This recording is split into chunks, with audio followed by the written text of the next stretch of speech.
हम लोग असाइनमेंट करने जा रहे हैं बीआरएस का।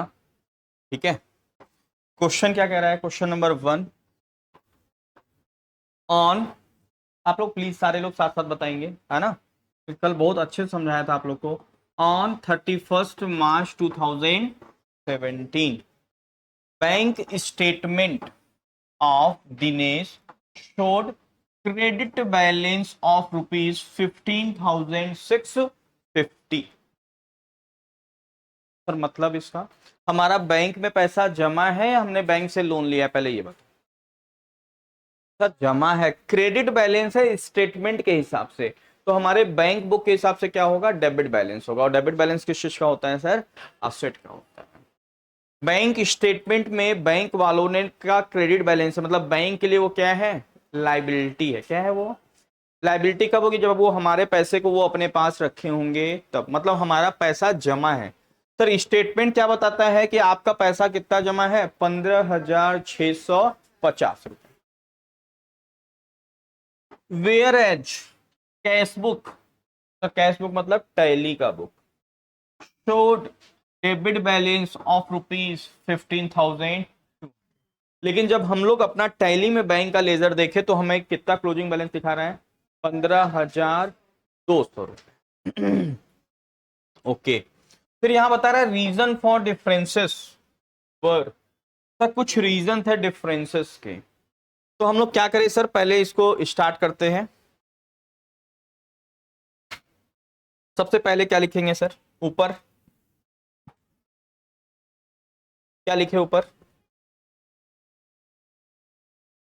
बैंक रिकंसिलिएशन स्टेटमेंट, या शॉर्टकट में लिख लीजिए BRS एज ऑन। किस डेट को बना रहे हैं सर? 31 मार्च 2017। ओके सर, और यहां पे हम लोग लिखेंगे bank balances as per cash book. Sir कितना लिख दें bank balance as per cash book? How much? कितना? सर 15,200। ओके सर, फिर क्या फॉर्मेट बताता है? यहां पे क्या लिख लीजिए आप? एड, और यहां पे लिख लें आप, और ये ऐड और लेस से लिए कल आपको ट्रिक बताया था, है ना? लिखने पे ध्यान मत दीजिए, भी लिख आपको दे दूंगा, लिख लीजिएगा आराम से। समझने पे पूरा फुल कंसंट्रेट। अब एक एक क्वेश्चन उठाते हैं और ऐड एंड लेस आपके हिसाब से करेंगे। सर क्या कह रहा है पहला? Cheque issued, cheque issued to Roshan for rupees 6,000 and to Daniel for rupees 3,840 were not presented for payment. तो चेक हमने इशू कर दिया, किसको? रोशन को। कितने का? 6,000 रुपए का। और डैनियल को कितने का इशू कर दिया सर? 3,840। लेकिन वर नॉट प्रेजेंटेड फॉर पेमेंट, लेकिन अभी तक उन्होंने बैंक में इसको प्रेजेंट क्या करे सर? ऐड या लेस? थोड़ा सा मुझे समझाइए, आप लोग कैसे ऐड लेस करेंगे सर? हमारा सारे लोग प्लीज थोड़ा सा मेरे साथ, सारे लोग जयकारा लगाएंगे। ठीक। सर कैश बुक का बैलेंस क्या होगा? जैसे ही हम चेक इशू किए होंगे हम तुरंत टैली में एंट्री किए होंगे। क्या एंट्री किए होंगे बताइए? Roshan account debit, Daniel account debit to bank account, मतलब बैंक अकाउंट को कम कर दिए होंगे सर। कितने से? 9,840। 6,000 प्लस 3,840, राइट? लेकिन बैंक में कम हुआ क्या? तो बैंक में तो अभी तक चेक पहुंचा ही नहीं, तो ऐड करें या लेस? ऐड करेंगे। क्या करेंगे? क्योंकि ऐड लेस में सर ये वाला हैंड मूव नहीं करता सर, ऐड करना पड़ेगा। क्या करना होगा? तो सर क्या लिखेंगे यहां पे? सिंपल लिख लीजिए sir, check issued but not at presented for payment. Not yet presented for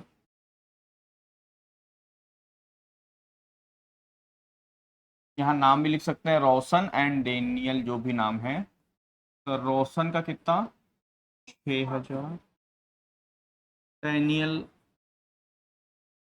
38 कितना 984। क्लियर है इतना? आगे बढ़ते हैं। Bank charge 350 as a bank charge. अच्छा साथ साथ ये भी डिस्कस करते हैं, ये कौन सा डिफरेंस है sir?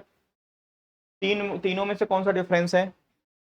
Timing difference. Very good. क्या है ये? पहला वाला क्या है? टाइमिंग। दूसरा bank charge 350 as a bank charges. अब बताओ ऐड करें या लेस?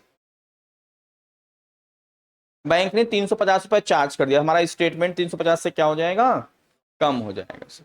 क्या करना पड़ेगा? लेस करना पड़ेगा। क्या करना होगा? लेस कर, अच्छा है लेस करना पड़ेगा। क्या करना होगा? लेस।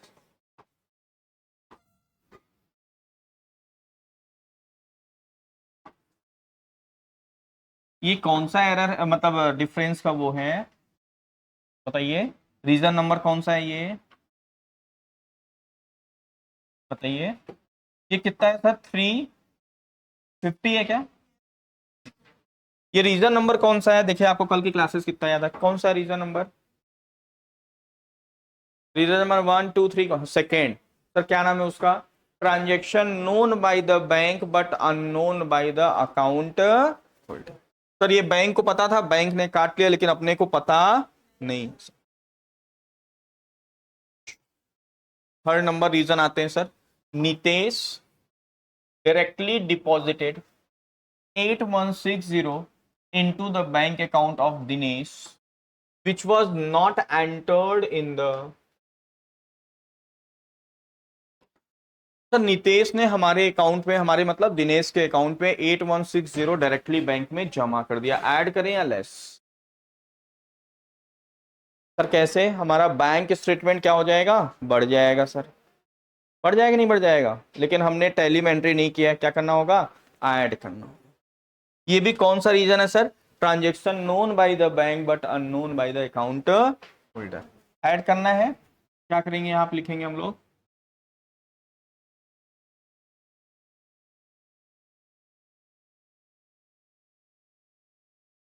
चेक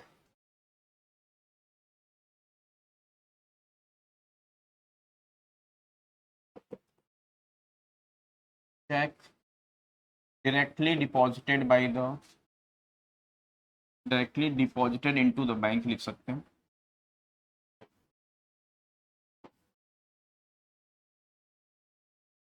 कितना अमाउंट है?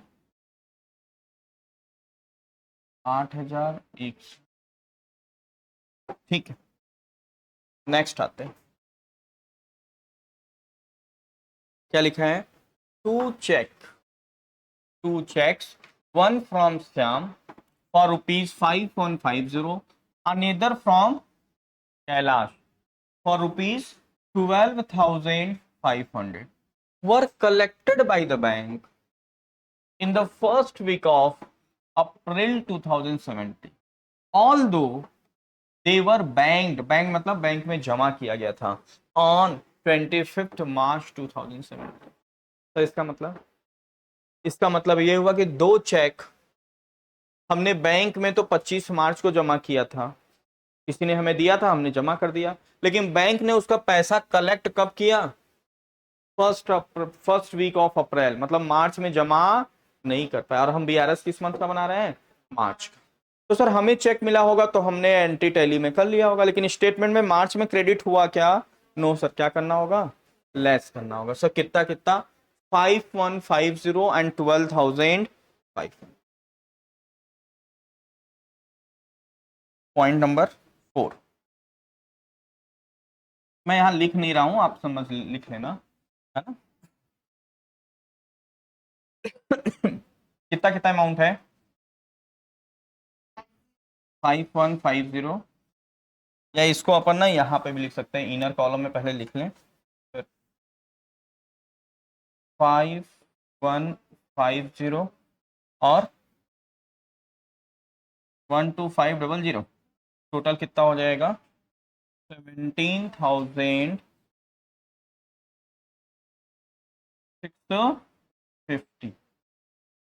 650। ठीक है, ठीक। लास्ट एक और है, interest credited bye the bank 450, bank ने इंटरेस्ट दिया। ठीक है, अच्छा ये 4 नंबर पहले ये बताओ कौन सा डिफरेंस है ये सर? ये टाइमिंग डिफरेंस है, क्या है टाइमिंग। और ये वाला interest credited bye the bank 450, the transaction known by the bank but unknown by the account. Sir 450 credit कर दिया बैंक ने, सर क्या होगा बताओ, ऐड होगा या लेस? कैसे? स्टेटमेंट बढ़ गया सर, क्या करना होगा, ऐड करना।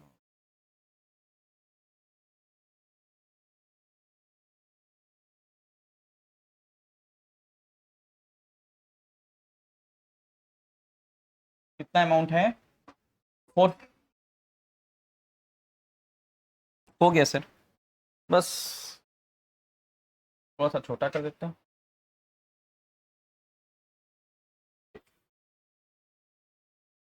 अब सर इन दोनों को इन तीनों को ऐड कर लेते हैं, ये ऐड वाले पोर्शन है यहाँ से यहाँ तक, कितना हो जाएगा 0 4 6 4 10 5,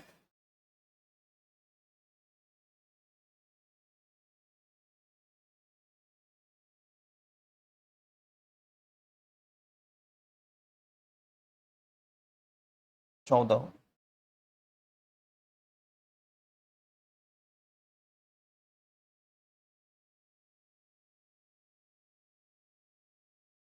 कितना होगा सर 18,450।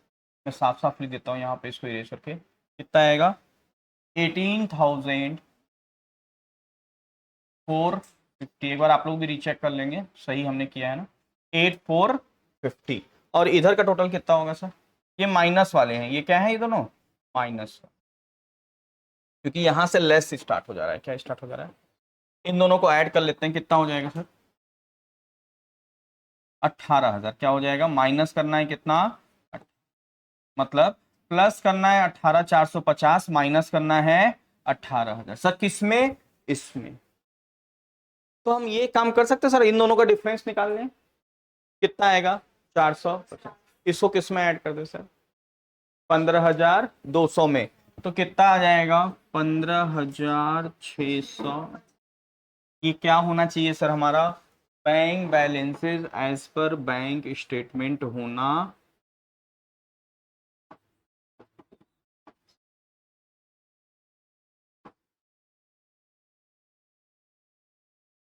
क्या इतना आंसर है? कैसे पता चलेगा, यहाँ क्वेश्चन स्टार्टिंग में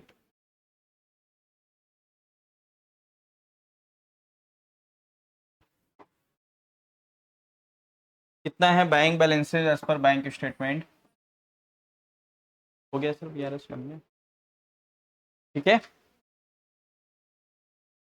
हो जाएगा सबसे।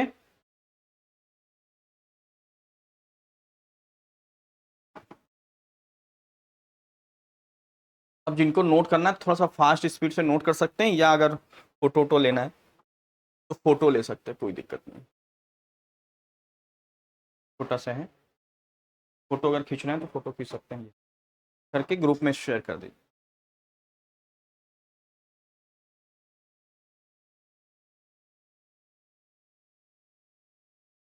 ठीक है, ये हो गया हमारा असाइनमेंट का क्वेश्चन नंबर 1।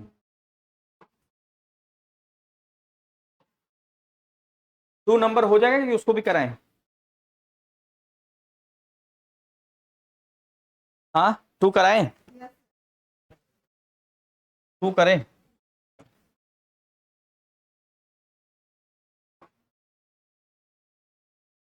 कृष्णा कराओ आप भाई 2 नंबर। हाँ हाँ कर सकते हो, आ जाओ आ जाओ, एक एक चीज डिक्टेट भी करना है, आ जाओ। एक बार जोरदार ताली हो जाए भाई कृष्णा के लिए। सर ये इस लेवल का कॉन्फिडेंस होना चाहिए। आइए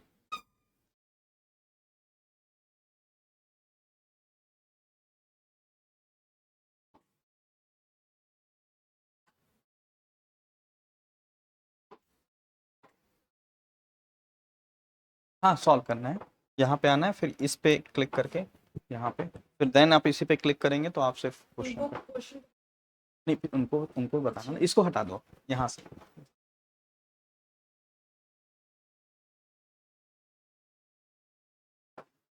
यहाँ पे ओवरड्राफ्ट बैलेंस कैश बुक है और बैंक रिकॉन्सिलिएशन स्टेटमेंट 2017 में बना। ठीक है, यहाँ पे क्या दिया हुआ है सर? 31 मार्च 2017 का हम लोग बीआरएस बना रहे हैं। ओडी दिया है सर। ओडी किसका? कैश बुक का, राइट। एक सेकंड, ये पढ़ो में तो फिर आवाज नहीं आएगा।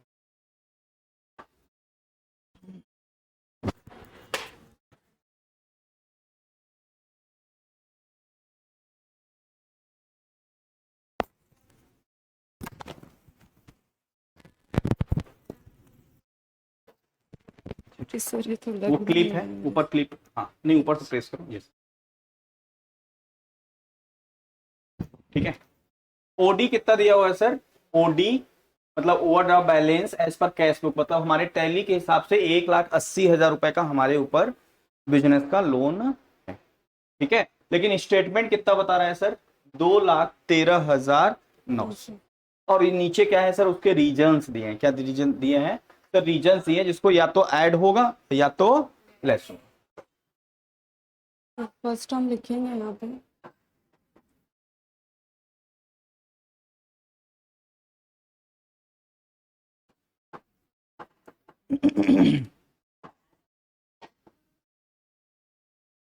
Overdraft as for cash book 1,80,000।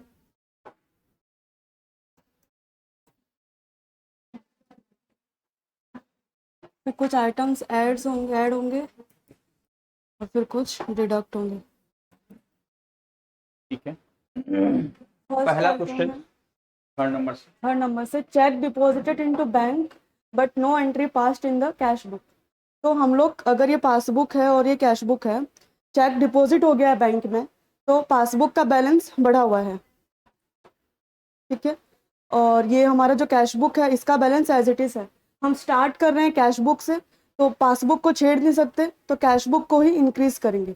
But जबकि ये ओवरड्राफ्ट है इसीलिए उल्टा होगा, इंक्रीज ना होके वो डिडक्ट हो जाएगा।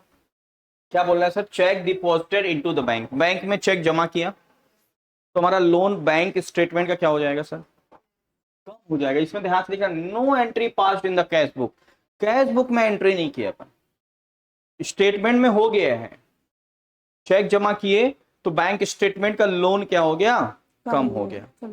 लेकिन कैश बुक में एंट्री नहीं हुआ है, मतलब यहां पे लोन कम नहीं हुआ, तो क्या करेंगे इसको? लेस।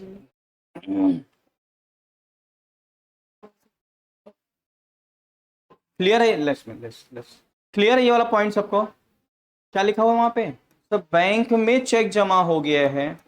होता है ना कि कोई चेक हम जमा तो कर दिए लेकिन उसका टैली में एंट्री करना भूल गए सर। क्लियर? तो बैंक में तो लोन कम हो गया सर, लेकिन हमारे टैली में लोन कम नहीं हुआ, तो क्या करना होगा? लेस करना होगा। क्या करना होगा? और फोर्थ नंबर है cheque received and entered into the cash book but not send to bank 10,000। Cash book में हम लोग एंट्री कर चुके हैं, तो कैश बुक का जो लोन अमाउंट है वो घट चुका है। Very good. तो पासबुक ऑलरेडी अप है, तो कैश बुक का हम लोग अप करेंगे, ऐड करना होगा। सर क्या बोला है? Cheque received and entered into the cash book but not send to the bank. Cheque हमें मिला, टैली में एंट्री किया, लोन हमारा क्या हो गया? टैली में कम हो गया। लेकिन यहां पे अभी तक बैंक में चेक गया नहीं है सर, तो यहां लोन कम हुआ क्या? नहीं। तो क्या करना होगा? ऐड करना होगा। क्या करना होगा? ऐड। चेक रिसीव्ड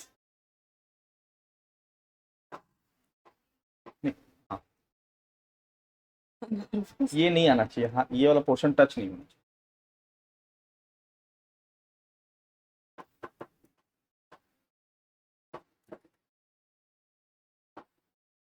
क्लियर ये वाला पॉइंट सबको? ठीक है ना, लोन का केस है ये, किसका केस है? लोन का केस है। तो आपको हमेशा लोन के पॉइंट ऑफ सोचना है कि इस ट्रांजेक्शन से लोन बढ़ रहा है या लोन कम।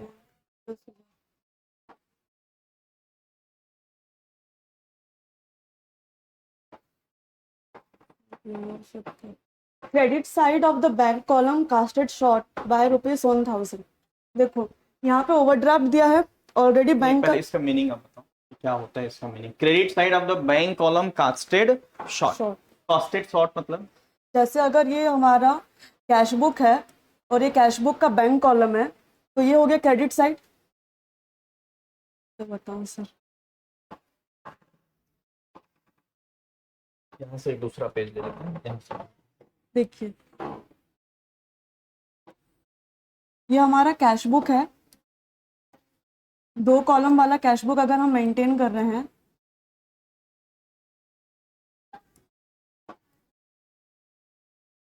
ये कैश है, ये बैंक कॉलम है। Very good. हमको ये बैंक कॉलम को देखना है और क्रेडिट साइड कास्टेड शॉर्ट हो गया तो ये क्रेडिट बैलेंस जो है ये 1,000 कास्टेड रुपए पहले से मतलब समझो, कास्टेड मतलब टोटलिंग करना। Totaling। कास्टेड मतलब टोटलिंग। CAST कास्ट मतलब क्या होता है? टोटल करना।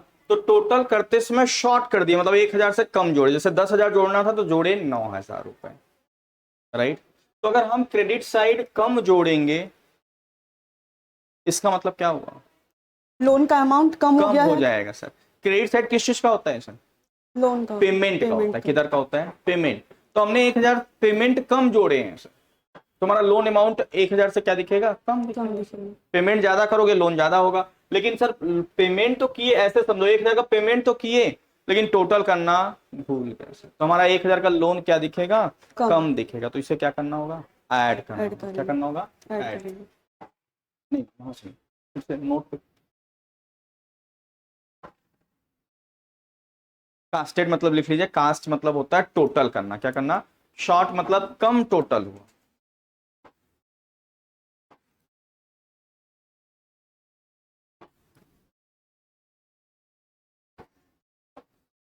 नेक्स्ट है insurance premium paid directly by bank understanding instructions. Understanding instruction मतलब कल बताया था आप लोगों को क्या होता है, राइट। तो बैंक ने क्या किया, हमारे इंस्ट्रक्शंस पे इंश्योरेंस प्रीमियम पे कर दिया, लेकिन हम उसका एंट्री करना भूल गए। तो अगर बैंक ने अगर पेमेंट कर दिया तो हमारा लोन स्टेटमेंट में बढ़ेगा या घटेगा? बढ़ जाएगा। तो लोन बढ़ जाएगा। पेमेंट हुआ मतलब लोन बढ़ गया। तो क्या करना होगा? अब करना पड़ेगा। ऐड करना पड़ेगा।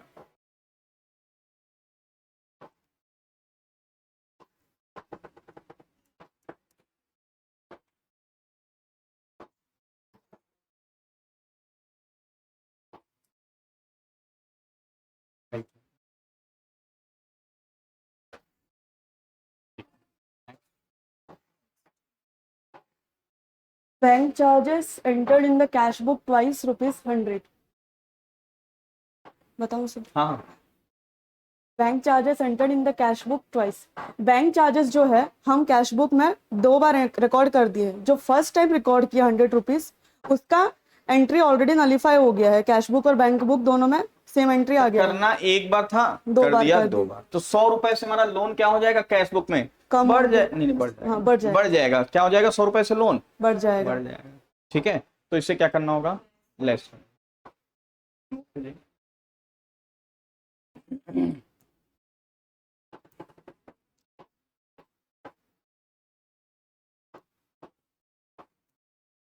इंडिया उसकी तबीयत खराब, तुम क्यों नहीं आया था कल? हाँ हाँ, आफ्टर में वायरल चल रहा है मतलब। Cheque received return by the bank but no but entry no entry pass. Past. Sir cheque received हुआ, बैंक में हमने जमा भी कर दिया, राइट, लेकिन बैंक से रिटर्न भी हो गया सर। तो बैंक अगर रिटर्न किया होगा तो बैंक स्टेटमेंट में लोन क्या हो गया? बढ़ गया बढ़ होगा। गया। लेकिन हमने उसकी एंट्री टैली में नहीं किया सर। इसको बोलते हैं transaction known by the bank but unknown by the account holder. क्या करना होगा सर? ऐड लगाना करना पड़ेगा। होगा।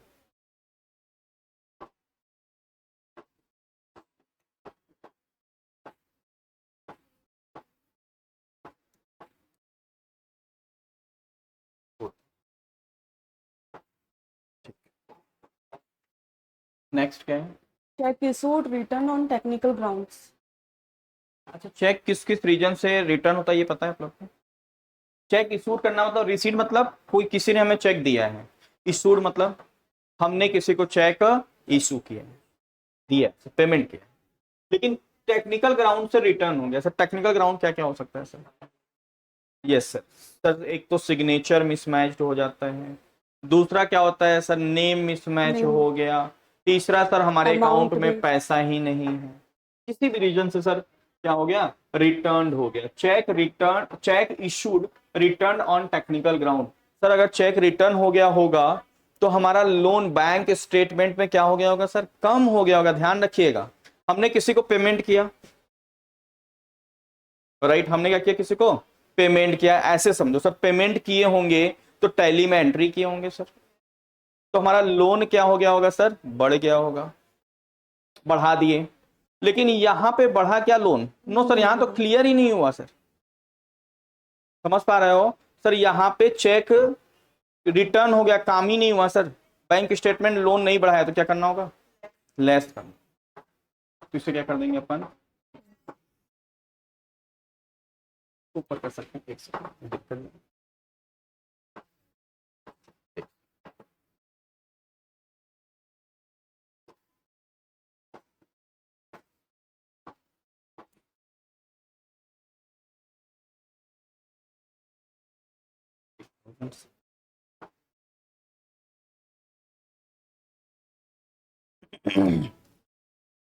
राइट, Bill नेक्स्ट क्या है आपका, discounted, dishonored. Bills discounted dishonoured. Bill discount किए थे, डिसऑनर्ड हो गया, तो बैंक क्या करेगा, हमारे बिजनेस का लोन को क्या कर देगा, स्टेटमेंट में बढ़ जाएगा। इतनी बात समझ रहे हो?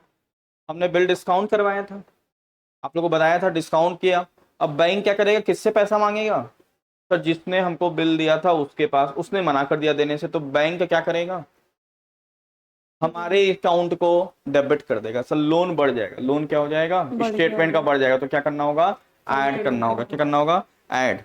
ठीक है, 40,000।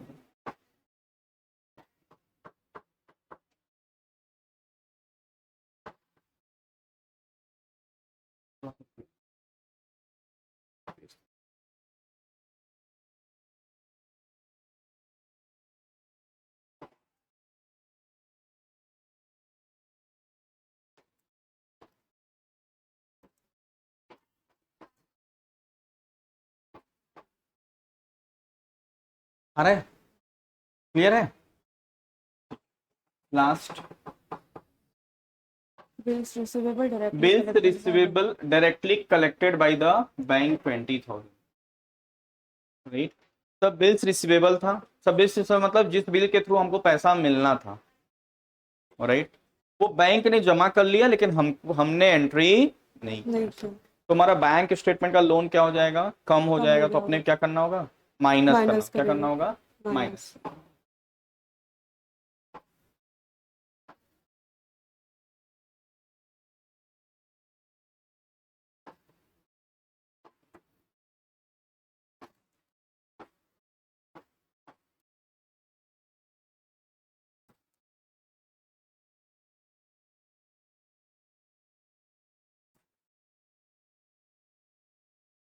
How much, 20,000।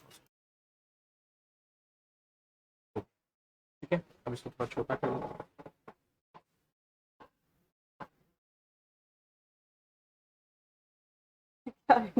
Yes. आप क्या करेंगे अपना, ऐड और लेस करो, इतने इसको आउटर कॉलम यहाँ लिख दो, थोड़ा सा इस साइड लेते हैं। हाँ ठीक है, अब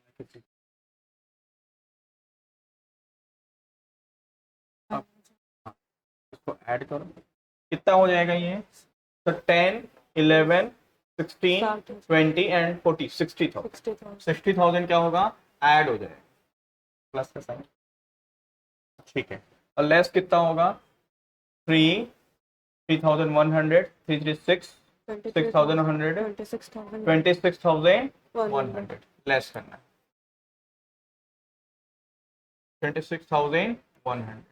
अब करो 1,80,000 में 60 ऐड कर देंगे कितना हो जाएगा? 2,40,000 2,40,000, 240, और 240 में 26,100 माइनस करिए।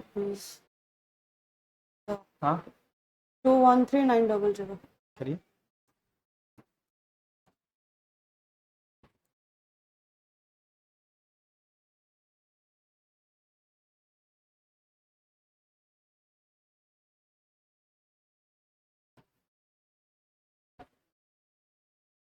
कितना सही है? क्या है? Bank balances as per. Thank you sir. हाँ, एक बार जोरदार ताली हो जाए भाई। This is not a child game कि यहाँ आके बता पाना, मतलब कि आपका एकदम बिल्कुल कॉन्सेप्ट क्या है, क्रिस्टल क्लियर। ठीक है, बैंक बैलेंसेस एज पर, ये हमारा बैंक बैलेंस।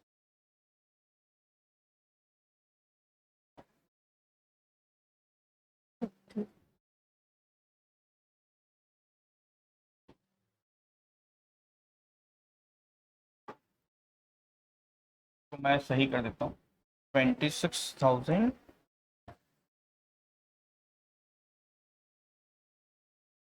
ठीक है, अब चाहो तो आप इसका फोटो खींच सकते हैं।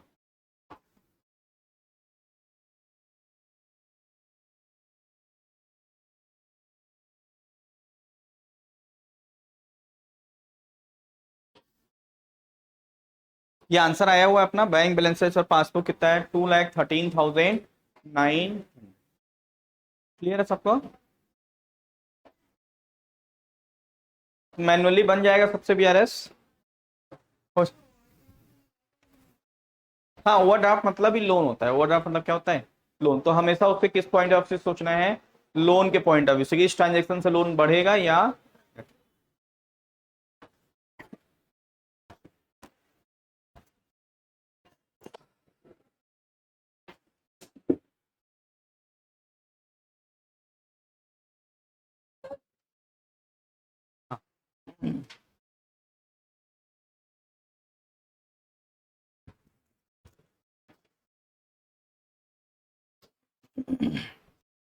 तो मैन्युअली बीआरएस कैसे बनता है, ये सबको क्लियर है? कहीं कोई तकलीफ किसी को?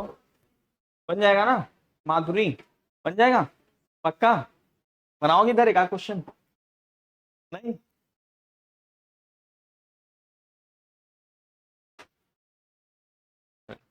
अब आते हैं सर, टैली में बनाना बड़ा ही इजी है। टैली में बीआरएस बनाना बहुत ही इजी है sir.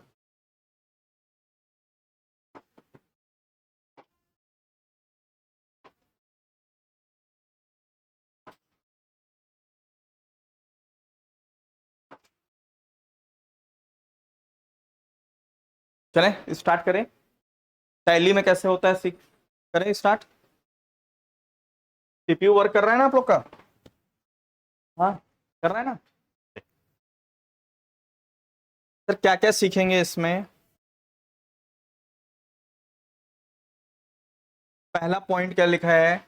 Entering opening balances in a bank ledger. तो ये तो हम किसी भी बैंक का लेजर हो चाहे कोई भी लेजर, जब हम क्रिएट करते हैं तो लास्ट में क्या ऑप्शन पूछता है? ओपनिंग बैलेंस का, जो हम डाल सकते हैं। इसमें कोई बड़ी चीज नहीं।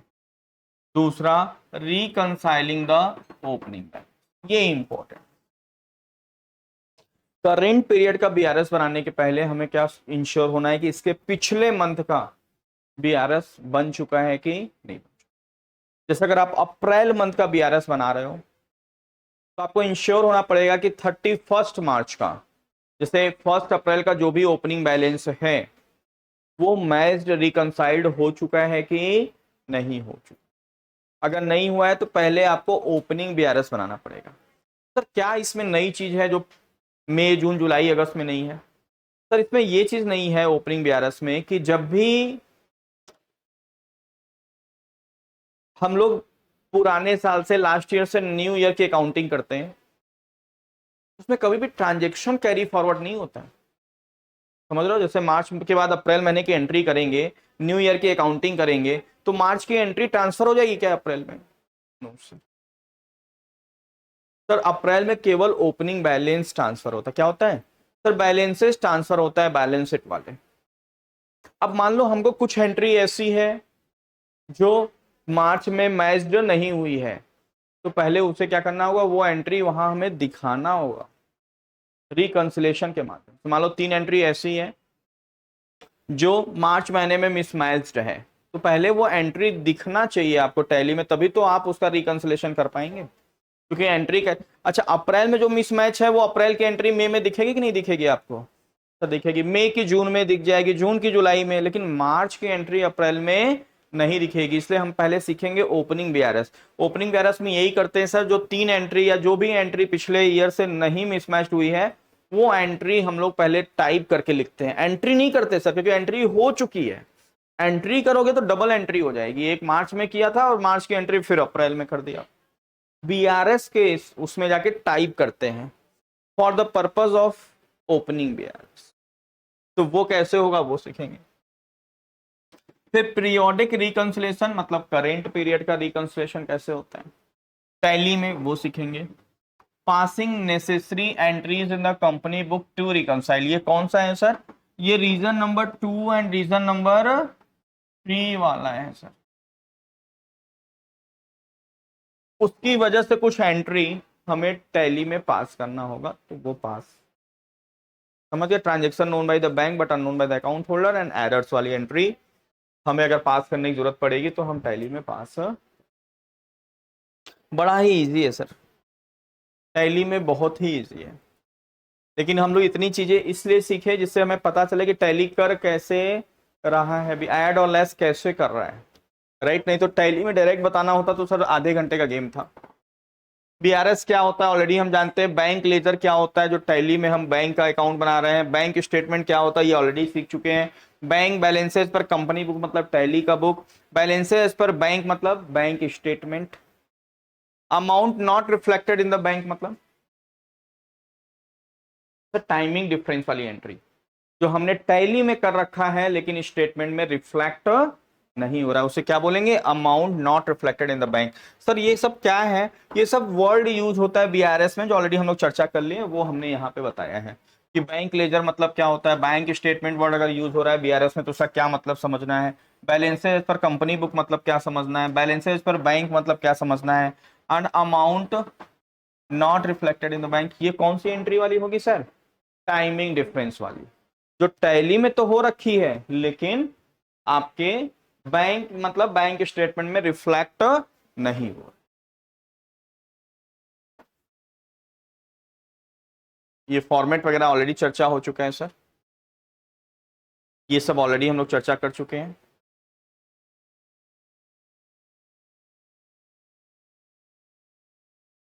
ये सब ऑलरेडी हम लोग चर्चा कर चुके हैं सर, बीआरएस वगैरह। आप लोगों को टैली में कहां से करना है,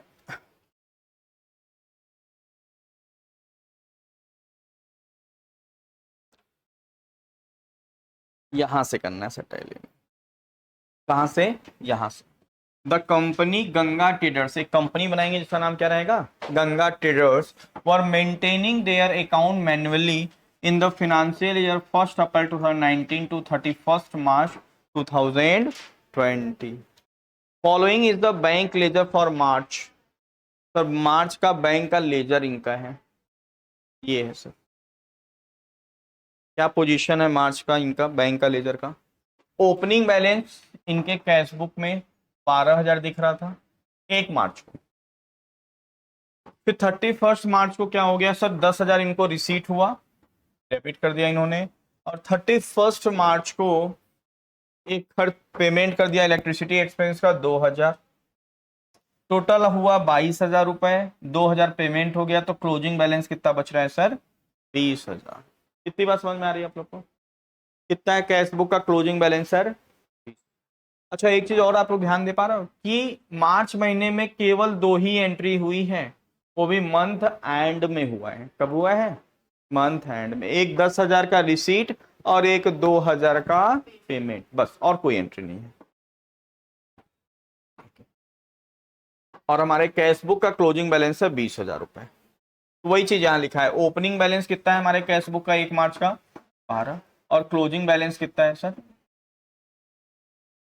फिर वही चीजें अभी मैंने जस्ट बोला, सीइंग द लेजर, अगर हम लेजर इसको देखें we understand that there were no transaction related to the bank for the period 1st March to 30th March, मतलब 1 मार्च से 30 मार्च के बीच में कोई एंट्री नहीं है, क्योंकि एंट्री किस डेट को है, 31st मार्च को.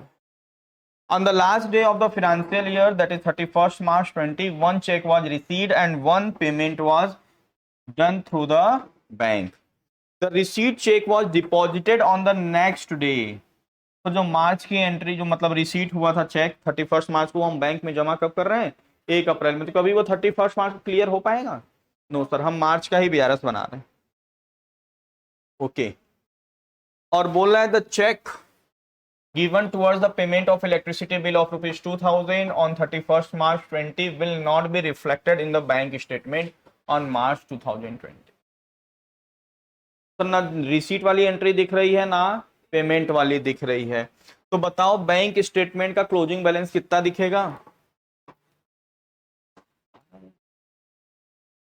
सिंपल सी बात है, ये समझ पा रहे हो आप लोग?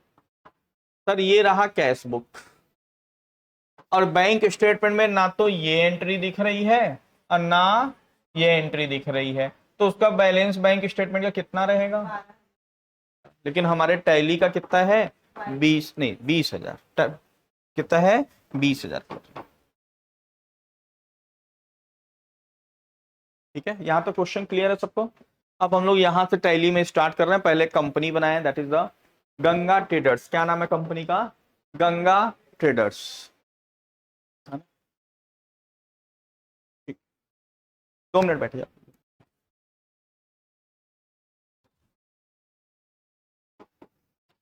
तो फीचर वगैरह कुछ करना है क्या? नो सर, फीचर्स वगैरह कुछ भी नहीं करना है. यहाँ पे सर बैंक का लेजर बना रहे हैं, जिसमें हम लोग, आपको बहुत सी चीजें मैं छुड़वा देता था, आज हम लोग चर्चा करेंगे उस पर. सर बैंक का नाम यहाँ डाल दिया HDFC बैंक. सर उसकी ग्रुपिंग बैंक. यहाँ पे आपको क्या लिखना होता है sir? Account holder name. Sir account holder name मतलब किसका अकाउंट है? गंगा ट्रेडर्स. यहाँ पे आप क्या लिख सकते हो सर? अकाउंट नंबर लिख सकते हो. क्या लिख सकते हो? अकाउंट नंबर, अपने बैंक का अकाउंट नंबर. और ये क्या है सर? IFSC. सर हर ब्रांच का एक कोड होता है, that is called IFSC. IFS code बोलना चाहिए, लेकिन लोग आम भाषा में IFSC कोड बोलते हैं. मतलब कोड को भी समझ पा रहे? हाँ, सी भी बोल रहे हैं और कोड भी बोल रहे हैं, लेकिन एक्चुअल में क्या बोलना चाहिए सर? IFS code. लेकिन आम भाषा में IFSC code, IFSC code. Sir हर ब्रांच का अपना एक कोड होता है, दैट इज कॉल्ड IFSC. और एक स्विफ्ट कोड होता है सर. ये भी हर बैंक के ब्रांच का एक स्विफ्ट कोड होता है. आप वो अगर आपको पता है लिख सकते हो, ये कोड तो लिखना जरूरी है सर. ठीक है. फिर उसके बाद आता है बैंक का नाम. अपने बैंक का नाम लिख दिए, SBI बैंक. जो भी ब्रांच कहाँ पे है वो लिख दीजिए. इतना डिटेल आप बैंक अकाउंट बनाते समय लिख सकते हैं, राइट? Okay sir. और यहाँ क्या लिखा है? Bank configuration. क्या लिखा है? Set alter chequebook. चेकबुक मतलब समझते हैं? तो चेकबुक मिलता है आप लोग को, राइट? दर्शन किए होंगे आप लोग. सर उसमें ना चेकबुक का नंबर दिया रहता है, अगर ध्यान से देखोगे तो. आजकल इस बीच में दिया रहता है चेक नंबर्स, और नहीं तो नॉर्मली पहले क्या दिया रहता था सर? चेक में नीचे साइड में 6 डिजिट का नंबर रहता है. तो आपको चेक नंबर अपना डालना चाहिए सर उसमें. तो हमको अगर चेक नंबर मेंशन करना है तो हम क्या कर देंगे सर, कि हमारे पास किस किस नंबर का चेकबुक है, राइट? तो चेकबुक में यस करेंगे. जैसे ही यस करेंगे वैसे ही ये ऑप्शन ओपन होगा सर. सर क्या ओपन हो गया? From number two number. मतलब हमारे पास एक चेक बुक है जिसका फ्रॉम कहाँ से स्टार्ट हो रहा है? 113127, और एंड कहाँ पे हो रहा है? 11312. मतलब एक ही चेक बचा है उसमें सर. कितने चेक बचे हैं? एक. नंबर ऑफ चेक क्या हो गए? 1. जिसके ऊपर हमने लिखा है, ये बैंक वालों ने नहीं लिखा है, हमने अपने पहचान के लिए कि बुक नंबर 1. आप कुछ भी लिख सकते हो, cheque book number 1, cheque book number 1, या बुक 1, कुछ भी लिख सकते हो. और एक चेक बुक क्या है सर? 145101 से लेके 145200, एकदम नया चेक बुक हमारे पास एक और पड़ा हुआ है. तो जिसमें कितने चेक्स हैं सर? 100 हो गए सर. इसको हमने नंबर क्या डाल दिया? सर हमें एक चीज नहीं समझ में आया कि हमारी अगर चेकबुक खत्म हुई 12113 127, तो हमारा नया चेकबुक आपको नहीं लग रहा है कि 113128 से स्टार्ट होना चाहिए? 113127 से अगर खत्म होता तो हमारा नया चेकबुक में क्या आना चाहिए? 113128 आना चाहिए कि नहीं आना चाहिए? कितने लोग लग रहा है कि आना चाहिए? आना चाहिए कि नहीं आना चाहिए सर? सर आना चाहिए सर। लेकिन आया कैसा सर? 14510।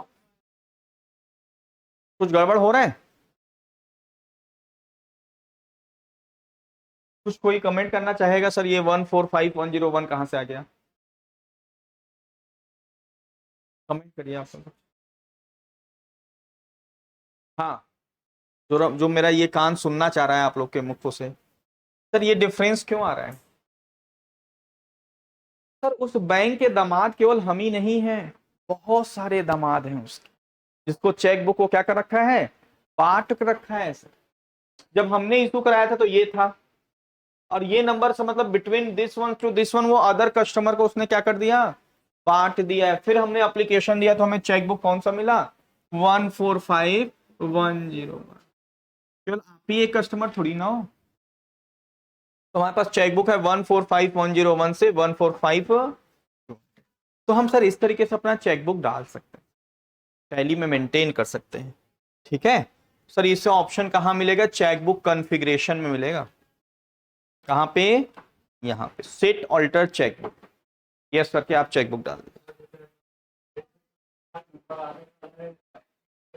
हाँ, नहीं आना नहीं है, वहां पूछेगा, हम वहां मेंशन कर देंगे कि हम चेक नंबर इसको, जिससे हमारे पास रिकॉर्ड में रहेगा कि जी।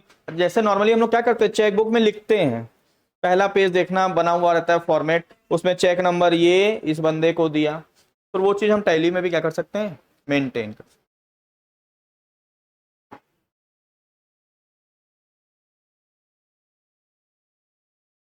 और एक ऑप्शन और है जो हम लोग आगे चैप्टर में सीखेंगे, इनेबल चेक प्रिंटिंग। बहुत से कंपनी वगैरह में देखोगे जो चेक मिलते हैं वो प्रिंटेड फॉर्मेट में मिलता है, उसमें नाम वाम क्या रहता है? प्रिंटेड। ओके सर, लेकिन अभी हम लोग इनेबल चेक प्रिंटिंग को नो किए हैं और नेक्स्ट चैप्टर। और यहाँ पे हम लोग क्या डाल रहे हैं सर? 1 अप्रैल 2020 को क्या डाल रहे हैं? Opening balance. यहीं पे ओपनिंग बैलेंस डालते हैं। दिस इज ओपनिंग बैलेंस, दिख रहा है आप लोग को? सर बैंक हो चाहे कोई भी लेजर का ओपनिंग बैलेंस लास्ट में हम लोग डालते हैं। ओके सर, फिर कुछ लेजर बना रहे हैं सर। लेजर का नाम क्या है? Mohak enterprises, sundry debtors, Kotak fisheries, sundry debtors, Sun fisheries, sundry, ये सब हमारे कस्टमर हैं। Telephone expenses indirect expense, software expenses indirect expense, bank commission charges indirect and commission expenses indirect expense. Right, clear है? तो यहां तक सारी चीजें हम लोगों ने कर लिया। अब हम लोग क्या करेंगे सर? ट्रांजेक्शन्स। क्या करेंगे? ट्रांजेक्शन। नहीं अच्छा लग रहा है? क्या हो रहा है? आ रहा है, घुस रहा है कि स्टॉप करें? नहीं जा रहा है? दिमाग में जा रहा है कि नहीं जा रहा है? नहीं बोलोगे तो कल हो जाएगा, कोई दिक्कत नहीं है, लेकिन चीजें माइंड में जानी चाहिए, स्टॉप नहीं होना चाहिए।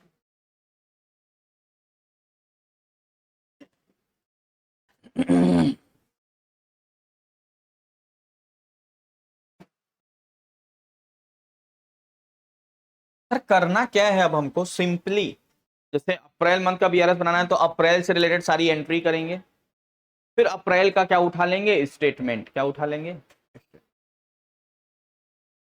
राइट, स्टेटमेंट उठा के टैली का एक बीआरएस का फॉर्मेट है, तो एंट्री हमारी टैली की दिखेगी वहां ऑलरेडी, हम बस वहां बैंक का डेट डालेंगे।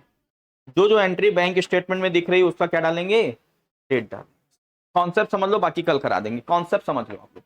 सबसे फॉर्मेट आप एक बार दिखा दीजिए बीआरएस का टैली में जैसा दिखता है, ये है सर। समझना सर बीआरएस कैसे बनता है टैली में। एकदम सिंपल। पहली बात तो ये समझ लो सर, जब कंपेयर होता है तो जो कुछ एंट्री टैली में रहेगी कैश बुक में, स्टेटमेंट में नहीं रहेगी, कुछ एंट्री स्टेटमेंट में रहेगी टैली में नहीं रहेगी। तो जो एंट्री स्टेटमेंट में है टैली में नहीं है, वो एंट्री हम टैली में कर सकते हैं नहीं कर सकते सर? कर सकते। मतलब अब कौन सा गैप रहेगा सर? वो गैप रहेगा एंट्री टैली में है लेकिन स्टेटमेंट में नहीं है, वो टाइमिंग डिफरेंस। तो हम क्या करेंगे सर, टैली ने क्या किया, ये जितनी भी एंट्री आप टैली में बैंक से रिलेटेड कर रहे हैं वो बीआरएस के कॉलम में दिख रहा है। बीआरएस हम ओपन कर सकते हैं सर, उसका शॉर्टकट की आप लोगों को बता दूंगा। ये बीआरएस का ये इंटरफेस ओपन हो गया, टैली में जितनी एंट्री वो दिख रही है, जो जो एंट्री बैंक में है वो डेट डाल देना है यहाँ पे, राइट। और जो एंट्री टैली में है लेकिन स्टेटमेंट में नहीं है, वहां पे डेट को क्या कर देना है, ब्लैंक छोड़ देना है। क्या कर देना है, ब्लैंक छोड़ देना है। टैली फिर क्या करेगा, उसको ऐड और लेस कर देगा। क्या कर देगा, ऐड और लेस करके आपको बता देगा कि आपके बैंक स्टेटमेंट में ये वैल्यू, बस वो यही लाइन बताएगा। क्या लाइन लिखेगा यहाँ, amount not reflected in the bank statement. Sir कौन सा दिखेगा, जिसमें आपने डेट नहीं डाला है उसी को टैली क्या करेगा, ऐड और लेस करके बता देगा कि आपके बैंक स्टेटमेंट में इतना बैलेंस होना चाहिए। टैली ने क्या किया, 49 बोला आपका कैशबुक का है बैलेंस, उसमें 40 को क्या कर दिया माइनस, और 2500 क्या कर दिया प्लस करके बता दिया 12। आज बात समझ लो, बस ये सिंपल सा काम ये टैली करता है, समझ लो बात को। तो जो डिफरेंसेस 2 नंबर है और 3 नंबर है वो तो हम टैली में एंट्री करके कवर कर देते हैं सर। 2 नंबर कौन सा डिफरेंसेस है, transaction known by the bank but unknown by the account holder, वो एंट्री हम कर दिए।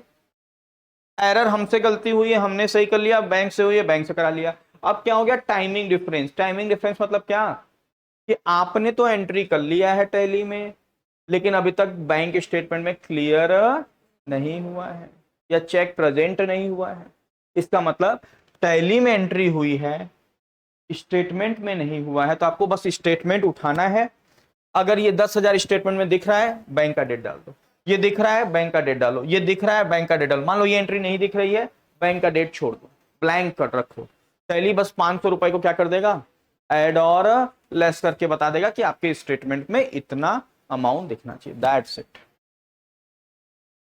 सारी बात समझ में अगर आ गई तो बहुत अच्छी चीज है, नहीं तो अभी डिटेल में चर्चा करें।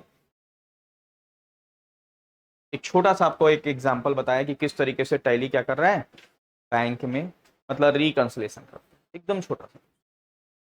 टैली तीनों रीजन को कवर नहीं करता है। टैली क्या प्रैक्टिकल वर्ल्ड में क्या होता है भाई, जो आप जब कंपेयर किए, जो एंट्री स्टेटमेंट में नहीं दिख रही है वो टैली में करोगे कि नहीं करोगे, कि भाई ये बैंक ने इतना चार्ज काट लिया, एंट्री करो। ये बैंक ने इतना इंटरेस्ट दिया, एंट्री कर लो।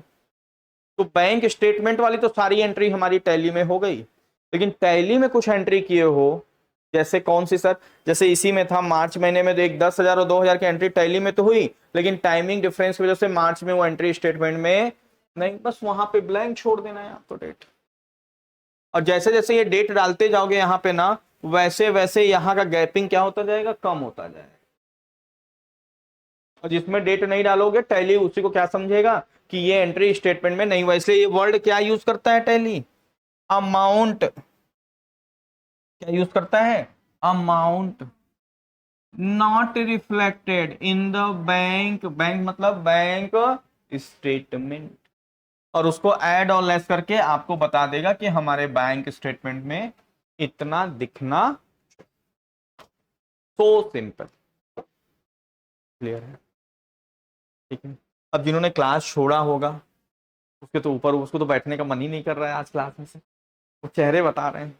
कोई दिक्कत नहीं, कोई दिक्कत नहीं, आप वीडियोस देख लेना, बड़ा डिटेल में बताया हूँ। वीडियो ऑलरेडी अपलोड यूट्यूब में हो गया, उसका लिंक भी शायद मैंने ग्रुप में शेयर किया है आप लोग को।